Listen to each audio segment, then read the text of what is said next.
Well, party peoples of the interwebs, 99% of the politicians out there give the other 1% a very bad name.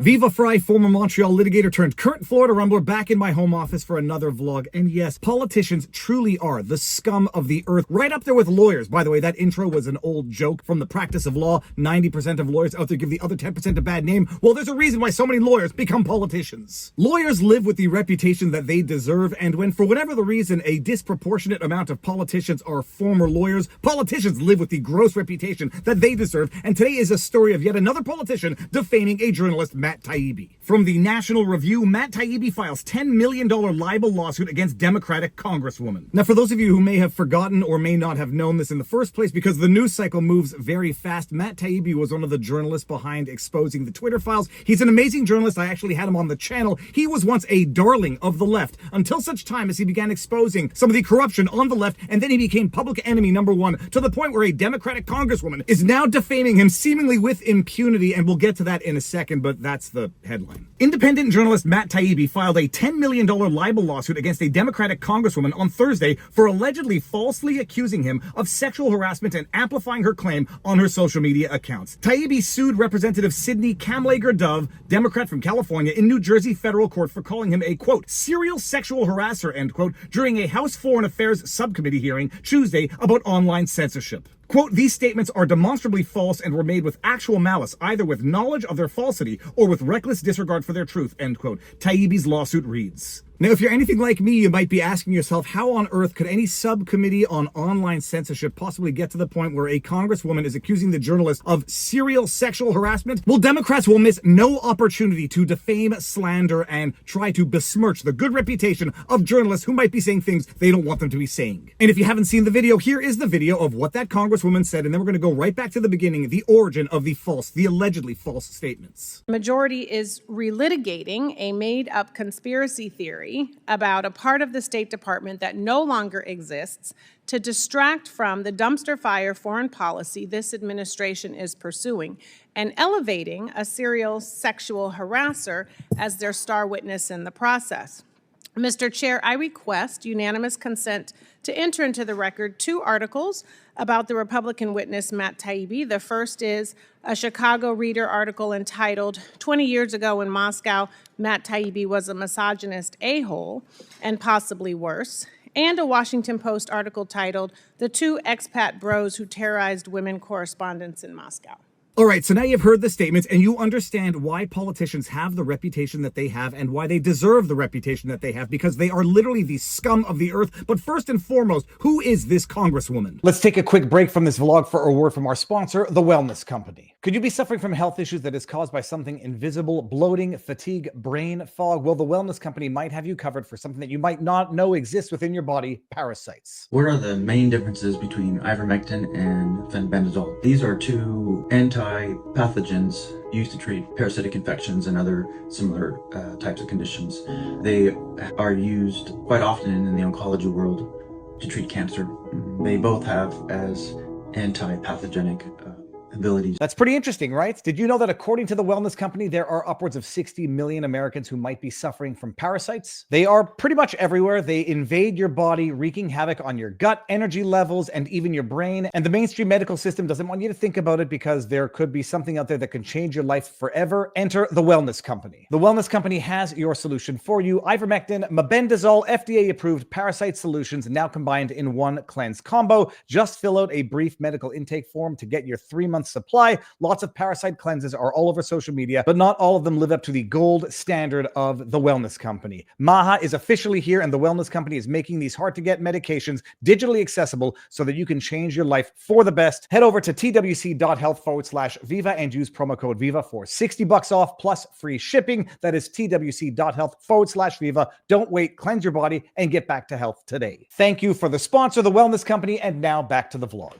Sidney Kai Kamlager-Dove, born July 20th, 1972, is an American politician serving as the U.S. representative for California's 37th Congressional District since 2023. A Democrat, she previously served in the California State Senate representing the 30th District. She has also served in the California State Assembly and as a trustee for the Los Angeles Community College District. All right, enough about the Congresswoman. Now you know who she is, but let's get back to the origins of these allegedly false statements, and apparently it dates back to 2017. From Reuters, U.S. journalist faces sexual harassment furor over memoir by Dan Whitcomb, October 28, 2017. A Rolling Stone journalist and author canceled one of his 2 appearances at a humanities festival in Chicago on Saturday after backlash over a memoir he co-wrote in 2000, which critics say recounts his sexual harassment of female employees. Matt Taibbi, author of a new book about the death of a 43-year-old black man, Eric Garner, at the hands of the New York City Police Department, was unable to attend a Chicago Humanities Festival, CHF, event due to, quote, scheduling demands, end quote, organizers said. Later on in the article, the book, co-written by Taibbi and another editor at the paper, Mark Ames, contains passages seemingly detailing mistreatment, sexual harassment, and even assaults of their female staff and other young women. Taibbi earlier this week posted a lengthy apology on Facebook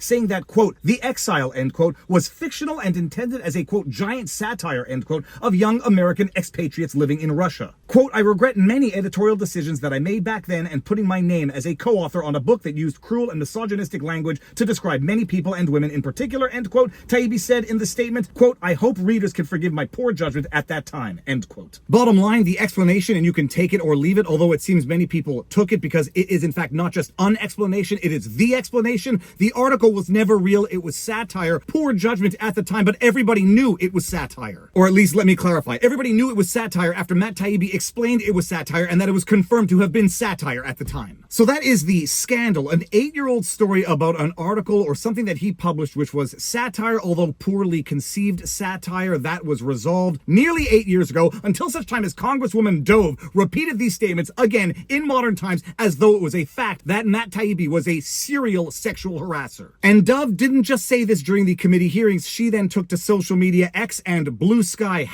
#irony, to repeat these allegedly defamatory statements, and now Matt Taibbi is suing her for a cool $10 million. United States District Court for the District of New Jersey, Newark Division, Matthew Taibbi, plaintiff, versus Sidney Kamlager-Dove, defendant. Introduction, paragraph 1, plaintiff brings this action against defendant Sidney Kamlager-Dove, defendant or Kamlager-Dove, for libel arising from false statements made during a congressional hearing in Washington, D.C., which became defamatory statements as they were republished by defendant on April 1, 2025, and republished by defendant on the social media sites X and Blue Sky and on her official congressional website on the same date. Paragraph 7, the allegations echo prior false claims that have been the subject of legal action and multiple public corrections of which defendant was undoubtedly aware, evidencing her actual malice. Paragraph 8, the republications on X, Blue Sky, and defendant's website made outside the scope of her legislative duties are not protected by the speech and debate clause and are thus actionable. Paragraph 9, plaintiff seeks compensatory and punitive damages as well as injunctive relief to redress the severe harm to his reputation and livelihood. This case is yet again going to bring back to the fore the immunity that politicians benefit from as relates to defamation. You might remember such amazing situations as Elizabeth Warren and Deborah Haaland in their defamatory statements made about Nicholas Sandmann and the other Covington kids. They benefit from immunity while at the same time complaining that Donald Trump benefits from presidential immunity. You have that thing called the speech and debate clause, which in theory gives immunity to congressmen and women for things they say in the function of their duties. Otherwise, they might be chilled in what they might put forward by way of legislation and things like that. So they have immunity for what they say in congressional hearings, but not necessarily for statements that they make or repeat on their own personal or even professional social media platforms, as Dove is alleged to have done here. The only problem is that Elizabeth Warren and Deborah Haaland, in the case of the Covington kids, did exactly the same thing. Those defamatory tweets are still up. They have not taken them down, but they got off the hook because of immunity. Immunity for me, but not for President Donald Trump. Back to the lawsuit, paragraph 25. This reposting under the, quote, media, end quote, and, quote, in the news, end quote, sections of her website were by its own admission a newsletter or a press release. Defendant's republication on X and her website occurring outside the scope of her legislative duties are not protected by the speech and debate clause of the U.S. Constitution, which shields only statements made in the course of legislative activity, not subsequent public dissemination for public or personal purposes. Paragraph 26, these republications are therefore actionable under New Jersey law. Paragraph 27, defendant's accusation that plaintiff is a, quote, serial sexual harasser, end quote, is false. And a little later in the lawsuit, Matt Taibbi goes on to re-explain what exactly was the context, the origin of those allegedly defamatory statements statements. Paragraph 38, the book's publisher, Grove Atlantic, clarified to The Guardian that its, quote, non-fiction, end quote, label was inaccurate as it combines, quote, exaggerated, invented satire and non-fiction reporting, end quote. Paragraph 39, these allegations have been the subject of prior legal action and multiple corrections in the public record of which defendant was undoubtedly aware. Paragraph 40, in 2017 to 2018, following similar false claims, plaintiffs secured settlements with several publications. And as you can see from here, we got 1, The Guardian, 2, The Nation, and 3, Newsweek. And paragraph 41, defendant acted with actual malice in making and republishing these statements. So that is the lawsuit. Where is this lawsuit going to go? Who knows? Is Dove going to get off because of immunity? I would bet that she is, because these politicians live under the benefit of immunity. They suffer no consequences for their malicious deeds, and this woman was malicious indeed. But stop for 1 second and think. Have you subscribed and turned on notifications? It takes 3 seconds. It's right down there. It's free. It's a great way to support the channel. If you are so inclined, go ahead and do it if you want to. But that is the lawsuit. I like Matt Taibbi in as much as I know him. It was poor judgment to have written this exaggerated whatever it was that he published back in the day. It's coming back to haunt him yet again. But in as much as it might have been and probably was a big mistake to have published that at the time, it is not carte blanche for malicious politicians to use it to make defamatory statements, to go on X, to go on their CSAM platform, Blue Sky, look it up if you don't know what I'm talking about, to go on those platforms and defame otherwise good people, good journalists, simply because they no longer like them politically. That is the lawsuit. We will talk about it tonight, as at the time of shooting this vlog, Viva and Barnes Sunday Night Law Extravaganza. If you like what I do, you know what to do. Most importantly, exercise, eat healthy, sunlight, talk to people in real life, and now you know your vlog. Peace out, peeps. Booyah! I've been to the State Department,